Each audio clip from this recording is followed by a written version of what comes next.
Hi everyone, my name is Amy.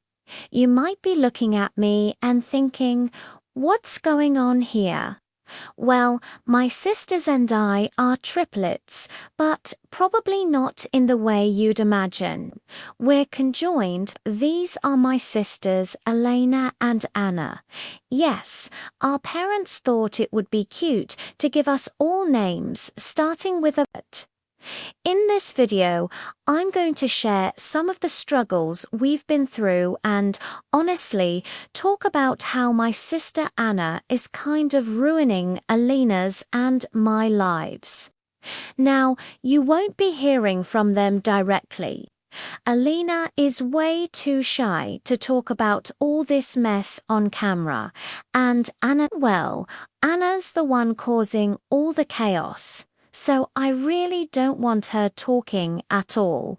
This is my story to tell. It all started with my mum's pregnancy.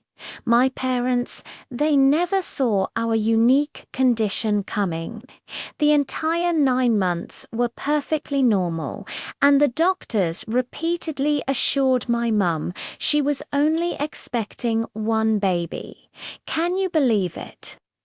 Apparently, my sisters were hiding behind my head during the few ultrasounds she had.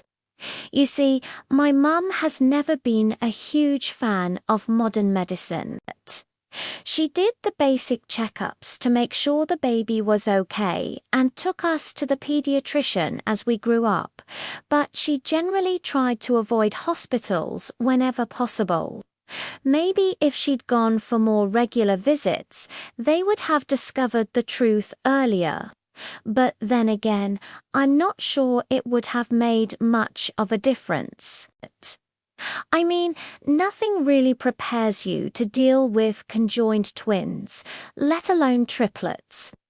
My parents had the nursery all set up, ready for the arrival of their firstborn. They had no idea what was coming. Things were definitely not going to be that simple. My mum really wanted to have a natural birth, but that turned out to be completely impossible. We just wouldn't come out. How could we when we had 3 heads and only one body?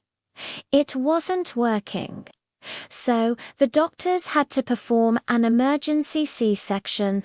Mum tried to refuse for as long as she could, but she finally gave in when they told her the baby's life was at stake. Can you just imagine the shock in that delivery room? The doctors, the nurses, when they saw my sisters and me for the first time, 3 heads, 3 necks, all sharing a single body. My mum told us we all started crying at the exact same time.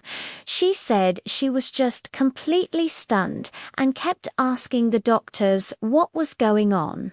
This was the moment our very complicated life began. And trust me, it's only gotten more complicated since then. There's so much more to this story, and things have really taken a turn recently. The doctors were speechless. A baby with 3 heads. It was practically unheard of. Sure, they'd seen conjoined twins, but conjoined triplets were a whole different level of rare. Breaking the news to my parents was one of the hardest things they ever had to do. My parents just couldn't wrap their minds around it. How could something like this happen to them? The truth is, my parents really did their best. They were just expecting one healthy daughter. But instead, they got 3 of us, all sharing the same body. As you can imagine, we needed a ton of attention and even had to go through surgery when we were super young. My parents looked everywhere for a solution, a way to give us separate lives, but it was impossible. You see, we share all of our vital organs. The only things that are separate are our brains. We were born with an extra arm and a slightly larger body to accommodate us all, but everything else works just like a single person's body. That meant there was absolutely no way to separate us without risking everything.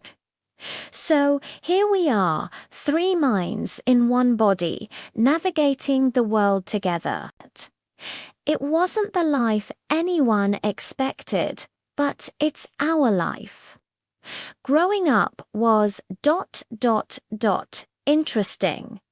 Imagine trying to decide what to eat for breakfast when three different people have a say, or what TV show to watch. Simple things for most people were major negotiations for us. We learned to compromise very early on. We had to. It was either that or be in a constant state of argument. We developed a kind of unspoken communication, a way to know what the others were thinking or feeling without even saying a word. School was a whole other challenge. We were always the center of attention, which wasn't always fun. Kids can be curious, but they can also be cruel. We had to develop a thick skin, relying on each other for support. We became our own best friends, our own little team against the world.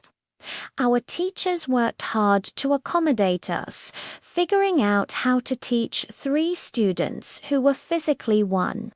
Despite the difficulties, there are some cool things about our situation. We're never lonely. For one, there's always someone to talk to, someone who literally understands what you're going through. We help each other with homework, we give each other advice, and we've learned to coordinate our movements so well that we can play sports and even ride a specially designed bike. We've learned that being different doesn't mean being less. It just means our journey is unique. Thanks for listening to our story. Don't forget to follow for more.